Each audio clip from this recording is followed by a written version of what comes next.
ఆయన ఎన్టీ రామారావు గారు పెద్దాయన పెట్టిన పార్టీని ఇప్పటిదాకా కొనసాగిస్తూనే ఉన్నారు. కానీ ఇప్పుడు జనాల్లో ఇప్పుడు చంద్రబాబు నాయుడు గారు ఉన్నారు, లోకేష్ గారు ఉన్నారు, ఇటు బాలకృష్ణ గారు వీళ్ళందరూ అదే పార్టీని రన్ చేస్తున్నారు. కాకపోతే ఇప్పుడొచ్చిన జనాలకి, ఇప్పుడొచ్చిన యూత్‌కి ఎన్టీ రామారావు గారి పేరు తగ్గిపోతుంది. ఆయన పేరు వినిపించట్లేదు. పార్టీలో, జనాల్లో వీళ్ళదే ఎక్కువ వినిపిస్తుంది. ఎందుకంటే స్థాపించింది సెంట్రల్‌ను గడగడలాడించిన మహానుభావుడు ఆయన. టీడీపీ అంటే దేశ రాజకీయాల్లో ఇలా ఉంటుంది అండ్ ఢిల్లీలో వాళ్ళందరికీ చెమటలు పట్టించిన వ్యక్తి. అలాంటిది ఇప్పుడు వచ్చిన జనాలకి దీని పార్టీలో రామారావు గారి ఆయన విగ్రహాన్ని కానీ ఆయన పేరును కానీ తగ్గిపోతుంది, దినదినం తగ్గిపోతుంది అన్న వాపోహ ఎక్కువ వస్తుంది సార్ దీనిపైన. లేదండి, అస్సలు ఏమాత్రం లేదు. మీరు చూడండి, ఇప్పుడు ఇప్పుడు ఏ ఫంక్షన్స్ జరుగుతున్నా తొలిగా ఆయనకి ఆయన దగ్గరే పూజ చేసి ఆయనతోనే మొదలు పెడతారు తప్ప ఎన్టీఆర్ అంటే ఎన్టీఆర్ ఆ స్టూడియోలో కానీ ఈ పార్టీ ఆఫీస్లో కానీ ఎక్కడికక్కడ విగ్రహాలు విగ్రహాలు విగ్రహాలు. అది మాత్రం ఏమీ మార్పు లేదు సార్. ఎన్టీఆర్ రామారావు గారు అంటే ఆయనే ఉన్నారు, ఆయనే. ఎందుకంటే ఆయన పేరుని మోస్తుంది మన తారక రామారావు గారు, జూనియర్ తారక రామారావు గారు. ఆయన పెట్టిన పేరు ఇది. చాలా సందర్భాల్లో మీరు కానీ మనకు వాళ్ళ ముందు కానీ చెప్పిన సందర్భం ఉంది. జూనియర్ ఎన్టీఆర్ పేరు దగ్గరికి తీసుకొని ఇలా కాదు చేంజ్ చేయని చెప్పేసి పెట్టింది రామారావు గారే. నా పేరు నా వారసత్వం మొయ్యని అని చెప్పేసి. ఇప్పుడు జూనియర్ ఎన్టీఆర్ గారు కూడా ఇన్ని సినిమాలు చేశారు. మీరు కూడా ఆల్రెడీ 2 సినిమాలు 3 సినిమాలు చేయడం జరిగింది. 3 సినిమాలు 3 సినిమాలు చేయడం జరిగింది.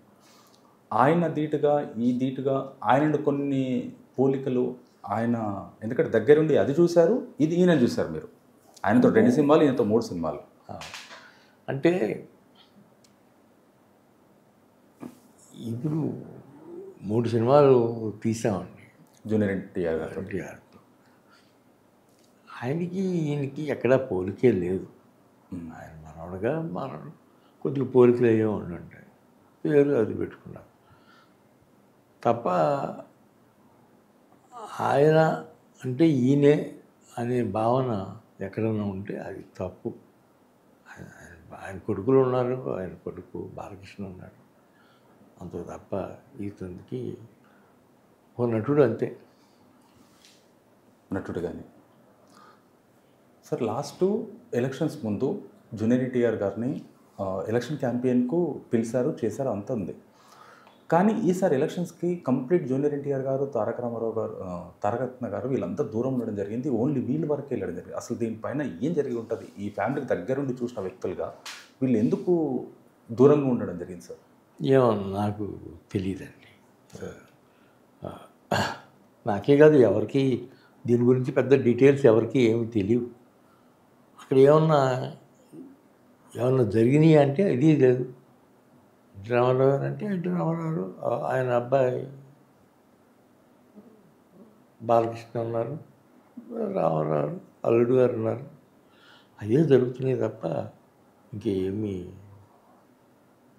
మనం పెద్దగా ఆలోచించాల్సింది ఏమీ లేదు. ఏం లేదంటారు. కానీ సార్ మీరు ఆల్రెడీ ఈయనతో 3 సినిమాలు, ఆయనతో 2 సినిమాలు చేశారు కదా.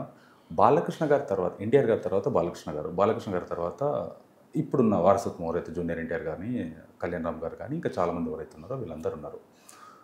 కానీ ఆయనను అవపోసినట్టు ఒక 4 పేజీల డైలాగ్ కూడా అసలు తిరిగి చూడకుండా చెప్పే క్యాపబిలిటీ ఉన్న పర్సన్ జూనియర్ ఎన్టీఆర్ అని అంటారు. ఇది బాలకృష్ణ గారు కూడా చెప్తారు. ఆయన ఎన్ని పేజీల డైలాగ్ అయినా సింగిల్ టేక్లో చెప్పే వ్యక్తి. కానీ వీళ్ళకు కంపారిజన్ చూసుకున్నట్టయితే పెద్ద ఆయనకి, సీనియర్ ఎన్టీఆర్ గారికి వీళ్ళకి చూసుకున్నట్టయితే ఎవరు అసలు ఆ కంపారిజన్ చూస్తే ఏమి తెలియదండి మనకి. రామారావు గారు అంతే, మహానుభావుడు ఆయనే. ఇవన్నీ ఏదో వాళ్ళ పేరు చెప్పుకుని వీళ్ళ పేరు చెప్పుకుని వస్తారు తప్ప వీళ్ళకి బాలకృష్ణ అఫ్కోర్స్ బాలకృష్ణ బాగా సాధించాడు. ఈయన మధ్యలో వరుస ఇట్లో ఉన్నాడు, ఆయన బాగున్నాడు. సార్ ఇప్పుడు మీరు ఆల్రెడీ ఫిల్మ్ ఇండస్ట్రీకి స్టార్ట్ అయ్యి 50 సంవత్సరాలు అవుతుంది. ఎన్టీ రామారావు గారితో స్టార్ట్ చేశారు. ఇప్పుడు మీ వారసత్వంలో 3 పాపలు. మీకు 3 పాపలలో మీకు మీ సినిమా ఇండస్ట్రీ కెరియర్ని సార్ మీ సినిమా ఇండస్ట్రీ కెరియర్ని అంటే మీ తర్వాత ఎవరు పర్ఫెక్ట్గా ముందుకు తీసుకెళ్ళగలుగుతున్నారు సార్? మా స్వప్న స్వీటీ. స్వప్న ఏ డెసిషన్ అయినా ముందు స్వప్నదే. సార్ స్వప్న ఏం చెప్తే అదే స్వీటీ కూడా చేస్తారు, అందులో వేరే ఏమీ లేదు. సో మా సిరి అంటారా ఇవన్నీ కోఆర్డినేట్ చేసి పెడుతుందే తప్ప తనకేమీ డెసిషన్ ఏమి ఉండదు.